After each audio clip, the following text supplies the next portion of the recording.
what did Black people do? Truly, what did Black people do for us to get such vitriol from the entire world?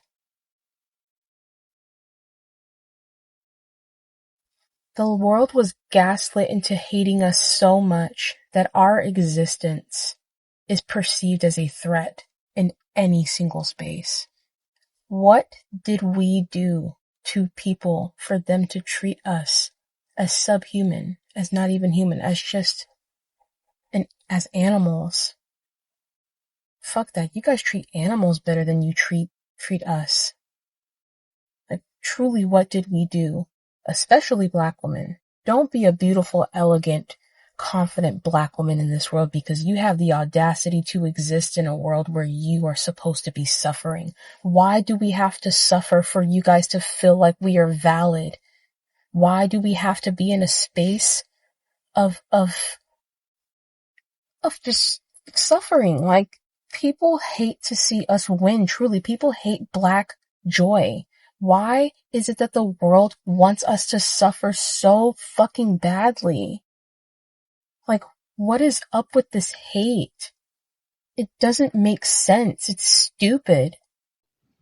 Greetings everyone, welcome back to my YouTube channel once again, and in today's episode I'll be talking about a rather sensitive issue, and this is why are Black Americans, or Black specifically, hated by every other race in the United States. And this has been a common issue, and it's not only displayed by the systemic racism that is mainly propagated by the white Americans, it is also being propagated by other people of colors, like the anti-Blackness, which is quite prevalent in the Asian community and the Latino community. And this is something that has raised so many questions, and in today's episode we are going to take a dive and look at what are some of the reasons as to why Blacks who are actually victims of oppressive system quite hated, discriminated and prejudiced despite of their social status. So I will kindly request that you watch the rest of this episode, and kindly don't forget to hit the like, subscribe and the share button while I come with my commentaries at the end of it. Black Americans, children of Israel, you got to keep things into perspective, right? You got to keep in mind as you circumnavigate this reality in this world is that we deal with the most extreme form of jealousy as a people, meaning other nations are jealous of us. Because think about it. You got people being jealous every day because somebody got a house over them or a car over them, or, somebody's in a position of power over them. Like, people get jealous over like mundane, menial things every day, right? Now, think about it in the world's context of spiritual warfare and what God did, the Most High did to Black Americans and children of Israel. He literally said, out of all people on earth, Deuteronomy 7:6, you people are my people above, people like to, whatever, ignore that word, above all people. You guys will be my precious possession above all people. I'm going to give you dominion and rulership over the earth forever. Now, if people are jealous every day in this reality, and jealousy is a demon, right? But if people are jealous over mundane things, right? This person got the man, or this person got the girl, or this person got this person got, you could imagine how this world feels about us if the God of all gods said literally, you people are my favorite. You people belong to me. You people are mine. And that's not to say that the Most High doesn't love or accept Gentiles, right? But the Most High could do whatever he wants. You know what I mean? And think about it. The fake wannabe-ish people in Israel now, they tell you straight up, they're the chosen people. Well, yeah, they are chosen, right? But it's just that they're chosen by Satan. And in Satan's world, this is why they own and control everything in Satan's world. So keep that into perspective when you go into Europe, when you go into Africa, when you go into, and there's a lot of our people in Africa, right? But a lot of Africans are Hamites as well. So just keeping that into perspective, like when you go in the world, you're going to try to get accepted by the world when they're looking at you like, right? And it's even worse for Black Americans who don't know who they are, Because they go around this world simple as a day's old, not realizing, comprehending, or enter under or understanding why people don't like them. And then you try to give them an answer and a solution as to why this world doesn't like you, Black American, right? And they don't want to hear it. God loves everybody, right? But I understand that's that 2/3 programming.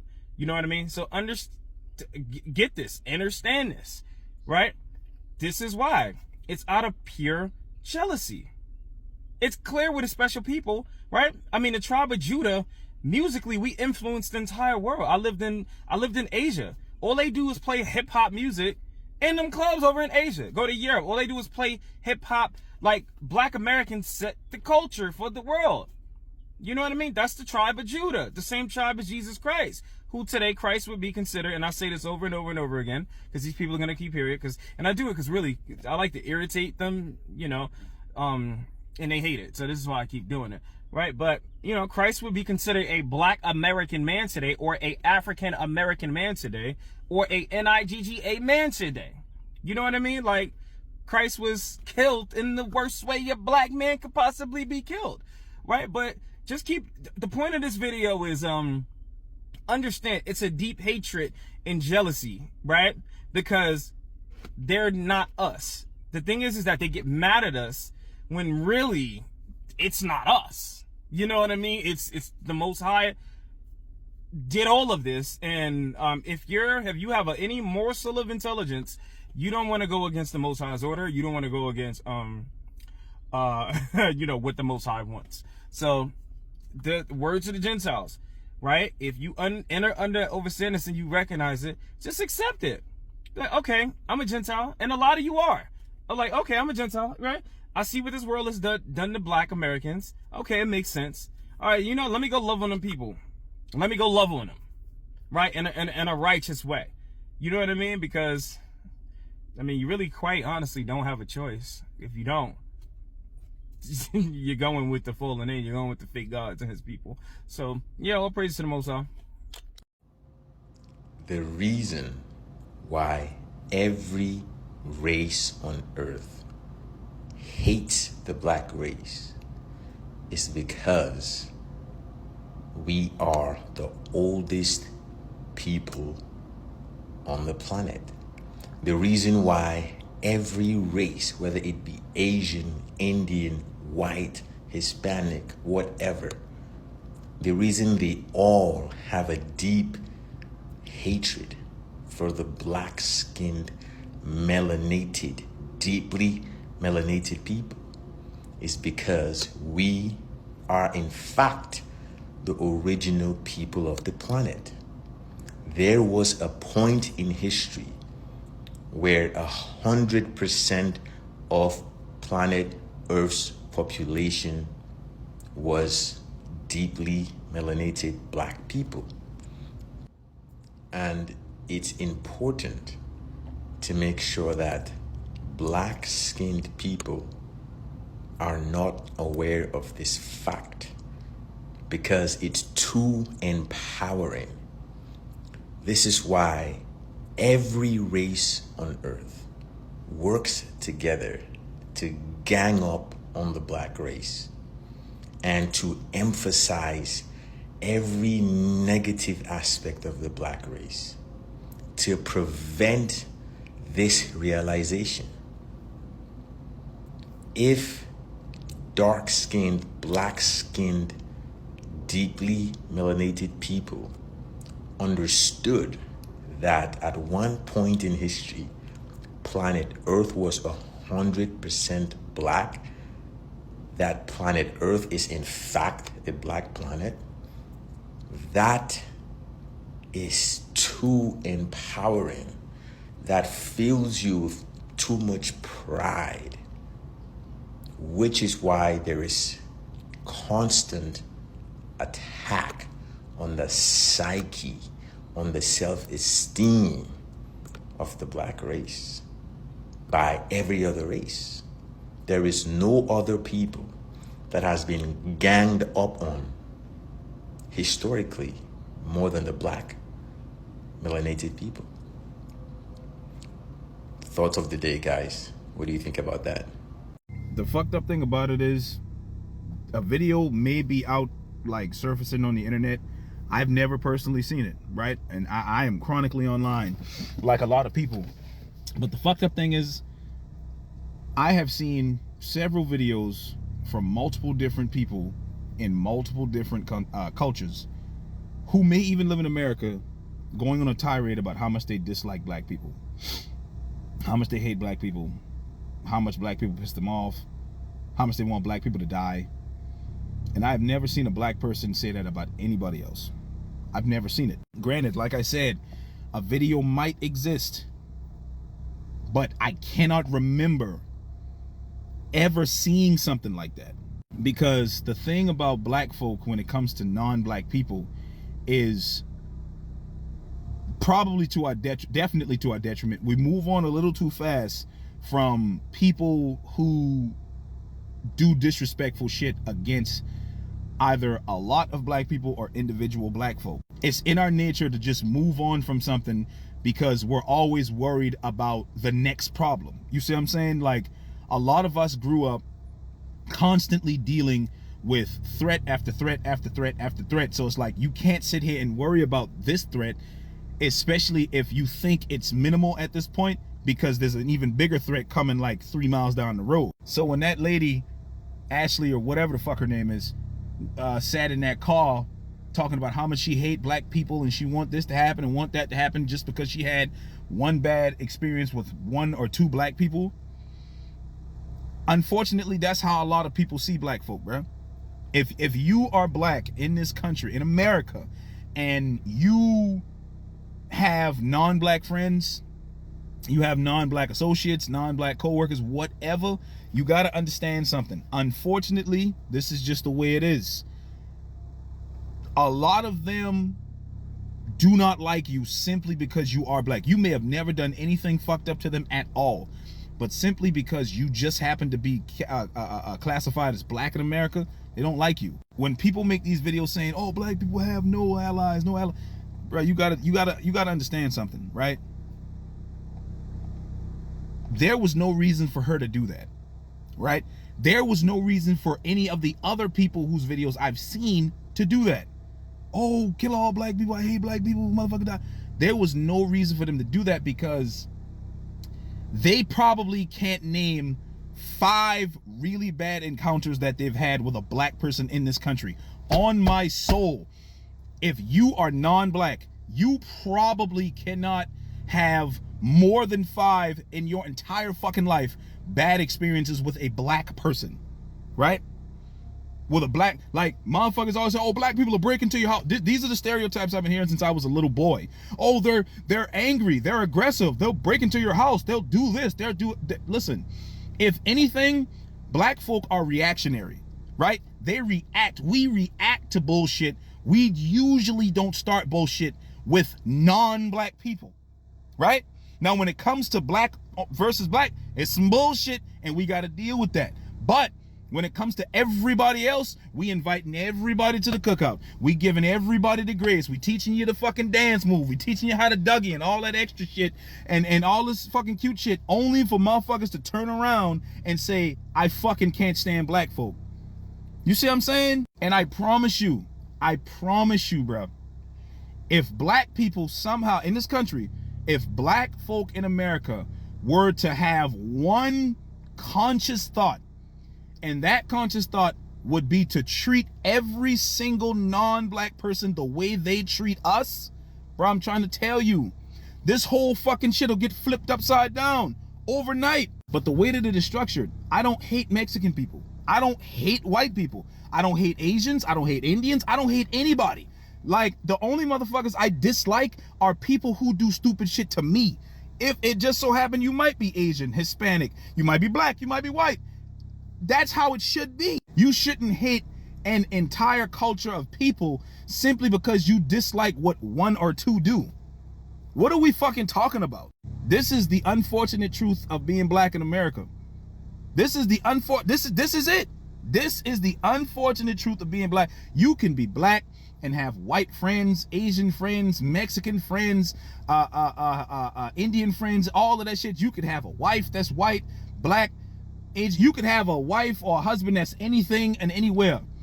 But the fucked up thing is, if it's not them, it's their family that feel that way about you. Now, me personally, I wouldn't give a fuck how nobody family feel about me, right? If I'm in a relationship, I wouldn't give a fuck how their family feel about me. But again, that's just the mindset. And sometimes that hatred, like, I could never go to sleep with that much hatred in my heart.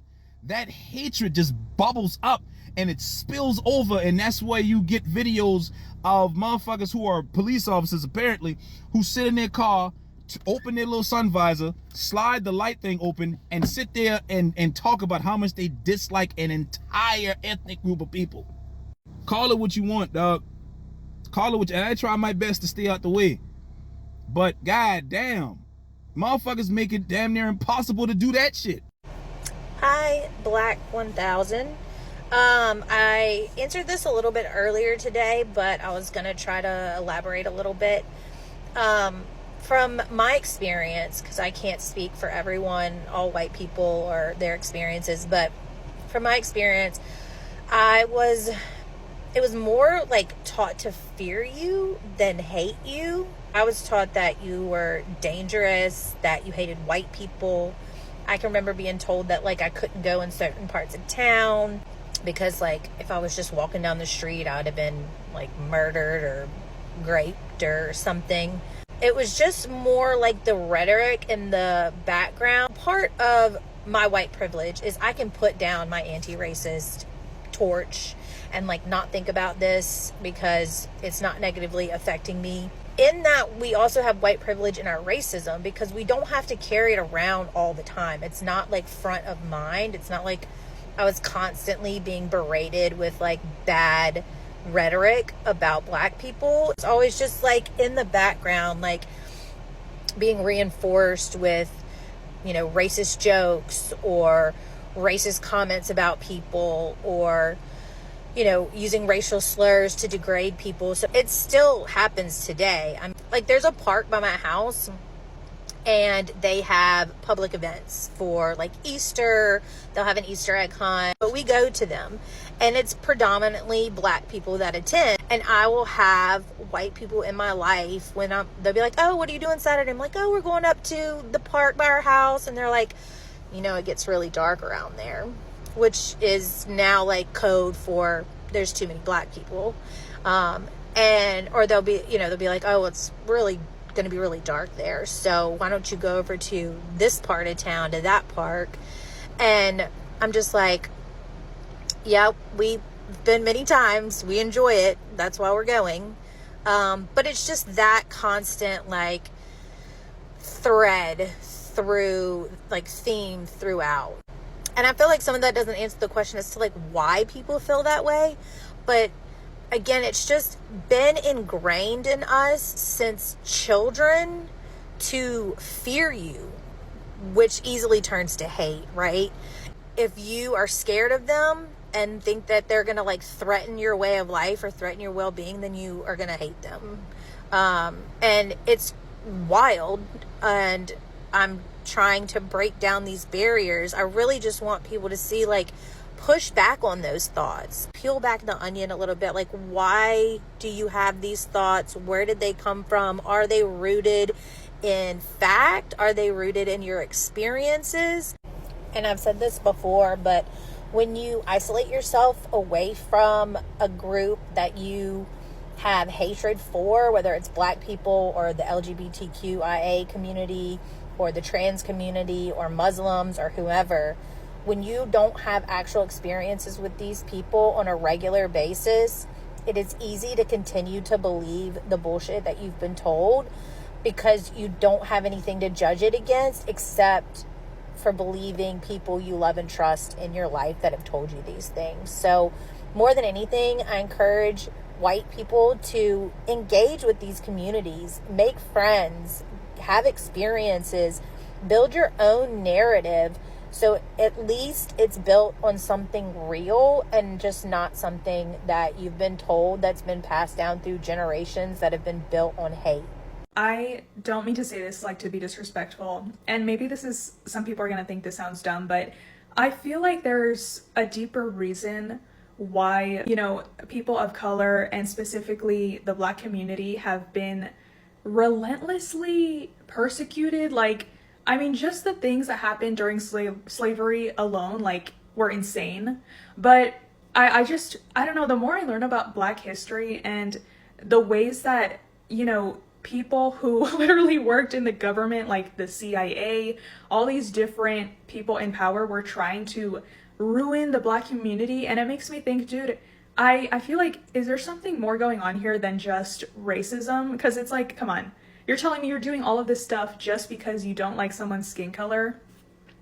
I feel like, what if, I have this theory that, like, what if Black people have some type of superpower? Like, what if they have, I don't know, if they're just born with something very valuable that we don't really know about, but maybe, like I said, these people, these rich people and these people in power, maybe they figured it out a long time ago, and maybe that's why they were like, oh, we have to, like, get rid of them, blah blah blah. I don't know, I feel like maybe they have something special that we are not taught about, that is linked to them being people of color, And I've seen some Black creators come on here and try to explain how special it is to have melanin in your skin and how it has all these different properties. But I don't know, I just feel like I have this theory that this goes so much deeper than maybe a lot of us realize, because I'm sorry, but I don't think you're gonna go out of your way for all these hundreds and hundreds of years to try to ruin one group of people over something as silly as, oh, their skin is a different color. Like, I feel like there's something that we don't know. I'm telling you, there's something special about them that they don't want us to know. Okay, this is just something that I've been thinking about recently, and I'm like, maybe if there are some Black creators that maybe they already made a video and I just didn't see it, I don't know, but like, I don't know, maybe this sounds dumb. Or maybe this is like, yeah, no shit, Sherlock, but, it's just something I was thinking about. Please be patient with me because there's so much here. I think the quick answer is that Asian Americans are given white privilege, especially the Asian Americans who fit the model minority stereotype. The quid pro quo for receiving that privilege is upholding white supremacy culture, which means being anti-Black. I was talking with somebody last night who was pointing out that the Civil Rights Amendment was passed in 1964. But also in the 1960s, the United States opened the door to Asian immigration. So now you have an influx of racial minorities who knew nothing about the history of white violence against Black people, knew nothing about the Black civil rights movement. So they arrived with civil rights, not understanding how that came to be. And also, it effectively erased the United States' own anti-Asian history, because Asian Americans came in not necessarily knowing about the Chinese Exclusion Act or the internment of Japanese Americans in the United States during World War II. And I think that Asian Americans are used as a buffer between the Black community and the white community, because in the 1960s, there was almost a racial reckoning. The white power structure almost had to face accountability for the history of violence against Black people. But instead, Asian Americans were inserted and were pit against each other, so that we're always up against each other, and that basically, like, white supremacy escapes accountability. And the example that I think of that sort of started like the root of a lot of tension is Asian Americans were buying into the negative media stereotypes of Black people. And then in the events that led up to what became known as the LA riots, the LAPD kettled protests away from wealthy white neighborhoods and into Koreatown, and then they left. And we know how that played out. So again, the two communities being pitted against each other and away from the white power structure. And obviously the model minority myth is used to oppress the Black community. And there's so much here. I will be getting more into it, but I feel like that's the quickest answer that I can give that gets a little bit into the history, and I'm really curious to know what the Black community and Asian Americans feel about this. But please be patient with me. Thank you. So the question reads, "Hi Danny, do you know why white people dislike black people so much?" So as usual, this will be for educational purposes only. Let's talk about it. First and foremost, I do not believe that the overwhelming majority of white people in America dislike black people. I honestly believe that the biggest issue that we have in this country is defining what racism is. On one side of the coin, there is the collective thought that anyone has the ability to be racist. And they use the very literal definition that prejudice, discrimination, or antagonism by an individual, community, or institution against a person or people on the basis of their membership in a particular racial or ethnic group. Then it says typically one that is a minority or marginalized. On the other side of the coin, there's a popular belief that people of color can't be racist because they don't have enough power. That racism, the thinking goes, transcends prejudice. It's a system of advantage based on race, and people of color don't have the institutional power to oppress others. So basically, this type of racism is structural, it's institutional, it's in the systems. It is power plus prejudice equals racism. And Dr. Ibram X. Kendi, in his phenomenal book on how to be anti-racist, he says the notion that black people can't be racist is tainted by racism itself. And he is quoted as saying, like every other racist idea, the powerless defense underestimates black people and overestimates white people. My thoughts are that if we are going to improve race relations, we need to have more honest conversations. I believe that us as a society, we spend much of our time infighting, arguing with each other over what it means to be racist, that we lose sight of what's really important. And if we listened with the intent to understand rather than to deflect or argue, we could gain a lot of ground. Now, one of my biggest struggles with understanding my own racism was knowing the difference between interpersonal racism and institutional racism. I thought because I wasn't running around calling black people the N-word, I had black friends, I had friends who had biracial kids, that it was impossible for me to be racist because I got along with black people.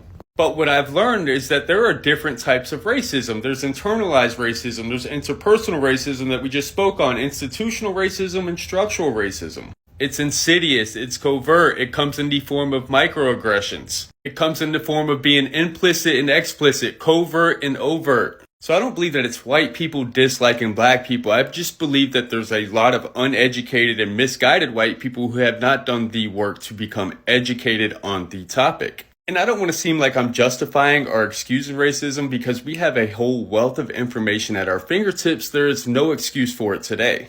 So my message to people would be to stop taking it so personal. When we talk about racism, it's not to attack your character, but it is to attack your education, your thoughts, and your ideas.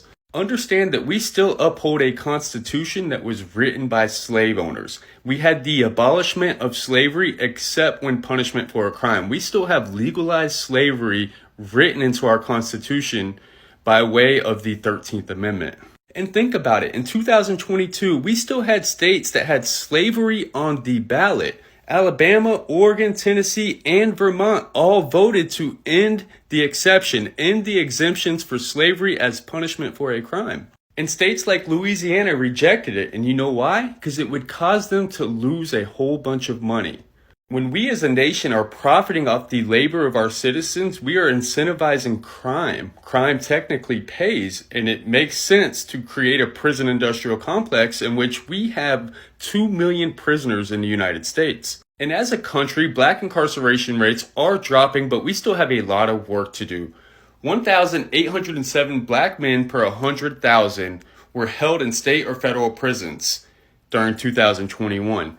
It was 324 white men. And at the height of mass incarceration, it was estimated that 1 in 3 black males, while 1 in 17 white males, and it was 1 in 6 Hispanic males, would be incarcerated during their lifetime or become convicted felons.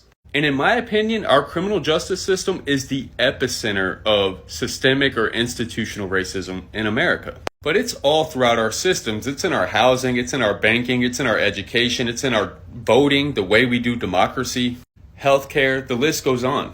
And if we as white people aren't working together, standing in solidarity collectively to dismantle this, we are by default being racist. And of course, you're going to have the group of people that scream it's personal accountability, it's the family dynamics, it's the culture. And me personally, I don't believe personal accountability and advocating for a better system are mutually exclusive ideas. Both can be true at the same time.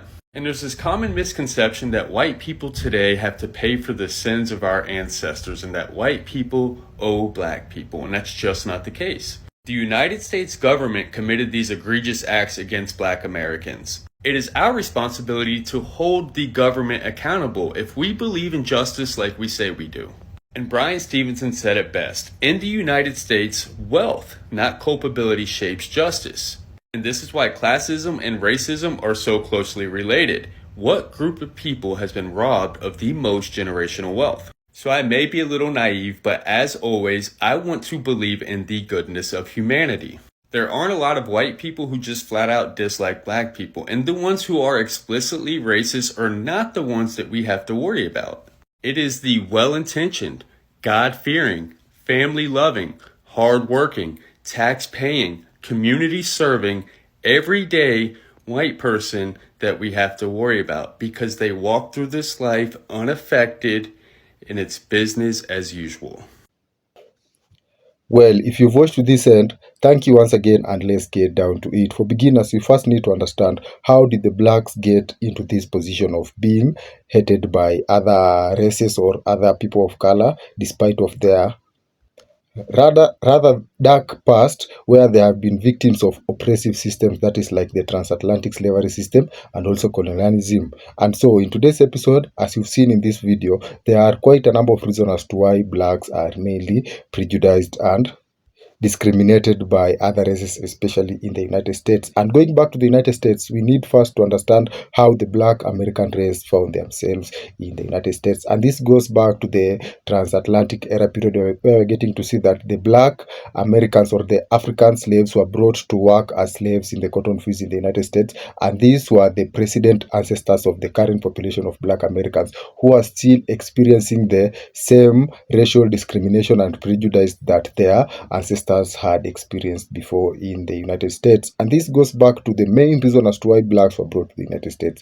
And they were chosen or brought to the United States to offer free and cheap economic labor upon which the United States economy was built. And so even after slavery was banned and the black man finally got his freedom, well, you're going to see about that. And even after the supported proclamation of the slavery abolition, the black or the former enslaved individuals still had to face another tough battle. And by that I mean slavery had actually morphed into another form, and that is systemic racism and also the Jim Crow rules that the black Americans still had to fight during that time, including redlining and other several factors. And during this time, you're getting to understand that there was a social hierarchy that placed the Europeans at the top of the pyramids, with the blacks being placed at the bottom, whereby we get to understand that according to the Eurocentric or the white supremacist mentality, the black were considered to be less intelligent and a subhuman species that never required the same privileges or living standards compared to the people of other races. And this is why up to date systemic racism is still very active in the United States, and most of the white people, most if not all, let me say this, are actually born as racist, and they have this inherent prejudice and discrimination towards the black individuals. And this is something that is quite sad to comprehend, as you all understand that all the years of and decades of civil rights movements, the black man is still being hated for crimes that he never committed, and any atrocities that have ever been committed against humankind, like colonialism and mass massacres, were never committed by black individuals. And this goes to show how this hate has no basic reasoning behind it. And it's quite sad to see that it is not only the whites who are discriminating the black individuals, it's also the other people of colors in the United States who are also hating on the black Americans. And actually there is a reason to it. You're getting to see that the growing anti-black men sentiments that is in Asian and Latino communities are very prevalent and have been explored severally, where we're getting to see that these individuals tend to look at Black Americans as subhumans. And well, despite of the fact that all these individuals in the United States are minority groups, the people of the Latina, and the Asian community still tend to look down upon the Black Americans in the United States. And there's actually a reason to it.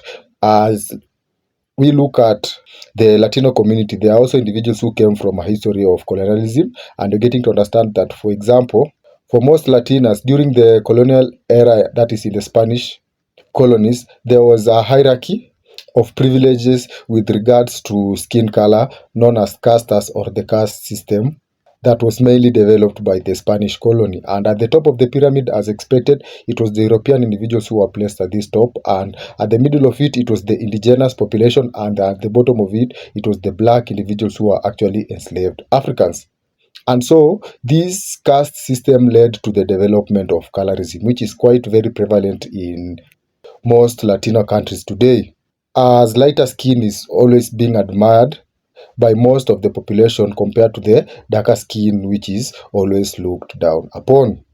And back to the Asian community, we get to understand that during the Asian emperor's period, there was also a caste system that used the color of an individual to state their position in the community. And for instance, lighter or whiter skin was considered or was related to nobility, and the darker skin was related to hard labor, especially due to the fact that these individuals were constantly exposed to direct sunlight, hence having a darker skin tone. And so this, combined with the globalized biasness with regards to the Black Americans, can explain the reason as to why once these blacks get to interact with most of these Asians in the United States, there is always this inherent prejudice and discrimination that comes from these Asian communities. And this is actually the basis upon which anti-blackness has been made prevalent among most Asian individuals. And again, going back to the United States, you all understand that these individuals are also part of a minority group in the United States, and they have mostly been used as the model minority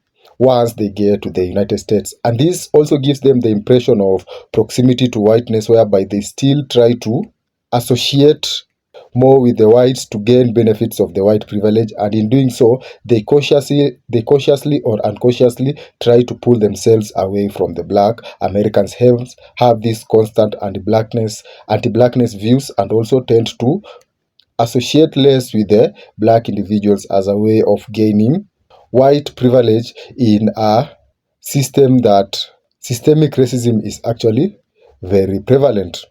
And so this is why you'll get to find other people of color in the United States also looking down upon the Black Americans to a point that they're also hating them. And these are a group of individuals that are actually victims of oppression, and they are still trying to fight for their rights in a system that was specifically designed to see them fail and never having a better life. So for Black Americans, once again, it's quite sad actually to know that you are being hated for actually doing nothing. Meanwhile, the perpetrators of all these evil activities are still playing as victims or the deciders of who should actually gain the privileges that is in the United States with regards to the white supremacist mindset. Well, this again gets to mark the end of this episode. Thank you once again for watching to this end, and kindly once again don't forget to hit the like, subscribe and the share button, and see you in the next episode.